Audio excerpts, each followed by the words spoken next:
అందరికీ నమస్కారం అండి. Welcome to Shweta's family. మనం ఈరోజు కార్తీక పురాణం 5వ అధ్యాయం వనభోజన మహిమ గురించి తెలుసుకుందాం. ఓ జనక మహారాజా, కార్తీక మాసంలో స్నాన దాన పూజ అనంతరమున శివాలయమునందు గాని విష్ణాలయమునందు గాని శ్రీమద్ భగవద్గీత పారాయణము తప్పక చేయవలేను. అట్లు చేసిన వారి సర్వ పాపములు నివృత్తి అగును. ఈ కార్తీక మాసంలో కరవీర పుష్పములు శివకేశవులకు సమర్పించిన వారు వైకుంఠమునకు వెళ్ళుదురు. భగవద్గీత కొంతవరకు పండించినను వారికి విష్ణులోకము ప్రాప్తించును.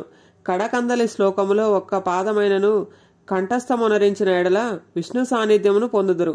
కార్తీక మాసంలో పెద్ద ఉసిరికాయలతో నిండి ఉన్న ఉసిరి చెట్టు కింద సాలగ్రామమును యథోచితముగా పూజించి విష్ణుమూర్తిని ధ్యానించి ఉసిరి చెట్టు నీడను భుజించవలను.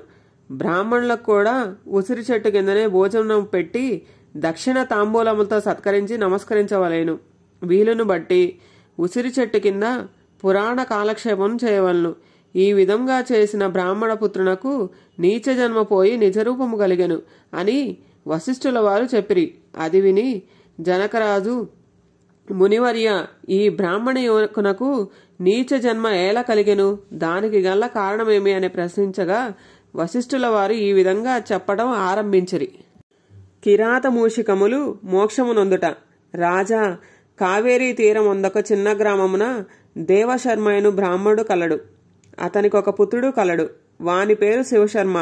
శివశర్మ చిన్నతనము నుండి భయభక్తులు లేక అతి గారాభంగా పెరుగుట వలన నీచ సహవాసములు చేసి దురాచారపరుడై మెలుగుచుండెను. అతని దురాచారములను చూచి అతడు తండ్రి కుమారుని పిలిచి, బిడ్డ, నీ దురాచారములకు అంతు లేకుండా ఉన్నది. నీ గురించి ప్రజలు పలువిధంగా చెప్పుకొనుచున్నారు. నన్ను నిలదీసి అడుగుచున్నారు. నీ వల్ల కలుగు నిందలకు సిగ్గుపడుతూ నలుగురిలో తిరగలేకపోవచున్నాను. కాన నీవు కార్తీక మాసమున నదిలో స్నానం చేసి శివకేశవులను స్మరించి సాయంకాల సమయమున దేవాలయంలో దీపారాధన చేసిన ఎడల నీవు చేసిన పాపములు తొలగటయే కాక నీకు మోక్ష ప్రాప్తి కూడా కలుగును. కాన నీవు అటులో చేయి అని బోధించను. అంతట కుమారుడు, తండ్రి స్నానం చేయ వంటి మురికి పోవుట మాత్రమే కాని వేరు కాదు. స్నానం చేసి పూజలు చేసినంత మాత్రాన భగవంతుడు కనిపించినా దేవాలయంలో దీపములు వెలిగించిన లాభమేమిటి? వాటిని ఇంటిలోనే పెట్టిట మంచిది కాదా అని వ్యతిరేకార్థములతో పెడసరంగా సమాధానమిచ్చను. కుమారుని సమాధానం విని తండ్రి, ఓరి నీచుడా, కార్తీక మాస ఫలము అంత చులకనగా చూస్తున్నావు కాన నీవు అడవిలో రావి చెట్టు తొర్రయందు ఎలుక రూపంలో బతికెదవు కాక అని కుమారుడిని శపించెను. ఆ శాపముతో కుమారుడకు శివశర్మకు జ్ఞానోదయమై భయపడి తండ్రి పాదములపై పడి, తండ్రి క్షమింపుము, అజ్ఞానాంధకారములో పడి దైవమును దైవ కార్యములను ఎంతో చులకన చేసి వాటి ప్రభావములు గ్రహింపలేకపోతుని. ఇప్పుడు నాకు పశ్చాత్తాపం కలిగినది. నాకు శాప విమోచనం ఎప్పుడో ఏ విధంగా కలుగునో దానికి తగు తరుణోపాయమేమిటో వివరింపుము అని ప్రాధేయపడెను.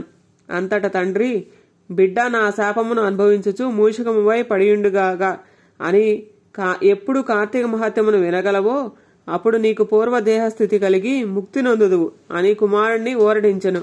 వెంటనే శివశర్మ ఎలుక రూపమును పొంది అడవికి పోయి ఒక చెట్టు త్వరలో నివసించుచు ఫలములను తినుచు జీవించుచుండెను.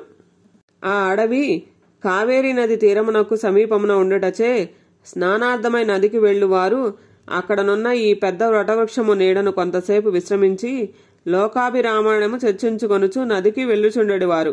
ఇట్లు కొంతకాలమైన తర్వాత కార్తీక మాసంలో ఒక రోజున మహర్షియగు విశ్వామిత్రుల వారు శిష్య సమేతంగా కావేరీ నదికి స్నానార్థమై బయలుదేరినారు. అట్లు బయలుదేరి ప్రయాణికపు బడలిక చేత మూషికము ఉన్న వటవృక్షము కిందకు వచ్చి శిష్యులకు కార్తీక పురాణమును వినిపించుచుండ్రి. ఈలోగా చెట్టు త్వరలో నివసించుచున్న మూషికము వీరి దగ్గరనున్న పూజా ద్రవ్యముల్లో ఏదైనా తినే వస్తువు దొరుకుతుందేమోనని బయటకు వచ్చి చెట్టు మొదట నక్కిండెను. అంతలో ఒక కిరాతకుడు వీరి జాడ తెలుసుకొని వీరు బాటసారులై ఉందరు, వీరి వద్దనున్న ధనంను అపహరించవచ్చు అనే దుర్బుద్ధితో వారి కడకు వచ్చి చూడగా వారందరూ మునీశ్వరులే. వారిని చూడగానే అతను మనస్సు మారిపోయినది. వారికి నమస్కరించి, మహానుభావులారా, తమరు ఎవరు, ఎందుండి వచ్చితిరి? మీ దివ్య దర్శనముతో నా మనస్సులో చెప్పరాని ఆనందము కలుగుచున్నది గాన వివరింపుడు అని ప్రాధేయపడ్ను. అంత విశ్వామిత్రుల వారు, ఓయి కిరాతక, మేము కావేరీ నది స్నానార్థమై ఈ ప్రాంతమునకు వచ్చితిమి. స్నానమాచరించి కార్తీక పురాణమును పఠించుచున్నాము. నీవును ఇచ్చట కూర్చుండి సావధానుడవై ఆలకింపుము అని చెప్పిరి. అటుల కిరాతకుడు కార్తీక మహత్యమును శ్రద్ధగా ఆలకించుచుండగా తన వెనకటి జన్మ వృత్తాంతమంతయు జ్ఞాపకమునకొచ్చి పురాణ శ్రవణానంతరం వారికి ప్రణమిల్లి తన పల్లెకు పోయెను. అటులనే ఆహారమునకై చెట్టు మొదట దాగియుండి పురాణమంతయు వినుచుండన ఎలుక కూడా తన వెనుకటి బ్రాహ్మణ రూపమునొంది, మునివర్య ధన్యోస్మి, తమ దయవల్ల నేను కూడా ఈ మూషిక రూపం నుండి విముక్తుడినైతిని అని తన వృత్తాంతమంతయు చెప్పి వెడలిపోయెను.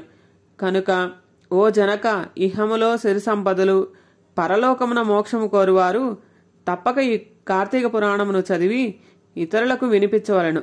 కార్తీక పురాణం 5వ అధ్యాయం 5వ రోజు పారాయణం సమాప్తం.